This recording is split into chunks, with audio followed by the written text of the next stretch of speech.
नमस्कार, मैं हूं रागनी वर्मन और आप देख रहे हैं राष्ट्रीय जगत विजन न्यूज।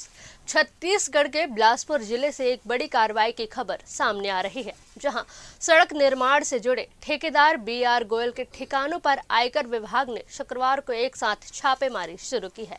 यह कार्रवाई सिर्फ बिलासपुर तक सीमित नहीं है, बल्कि इंदौर समेत कई अन्य शहरों में भी विभाग की टीमें सक्रिय हैं। मिली जानकारी के मुताबिक आयकर विभाग की टीम बिलासपुर के पाराघाट टोल प्लाजा स्थित कार्यालय पहुंची है, जहां 3 अलग अलग वाहनों में आए अधिकारी दस्तावेजों की गहन जांच कर रहे हैं। मौके पर मौजूद कर्मचारियों से पूछताछ भी की जा रही है। अधिकारियों का फोकस वित्तीय लेन देन, आय व्यय के रिकॉर्ड और टैक्स से जुड़े कागजातों पर बताया जा रहा है। सूत्रों के अनुसार यह छापेमारी कई ठिकानों पर एक साथ की गई है, जिससे बड़े स्तर की वित्तीय अनियमितताओं की आशंका जताई जा रही है। हालांकि आयकर विभाग की ओर से अभी तक कोई आधिकारिक बयान सामने नहीं आया है। गौरतलब है कि इससे पहले भी छत्तीसगढ़ में आयकर विभाग ने बड़ी कार्रवाई की थी।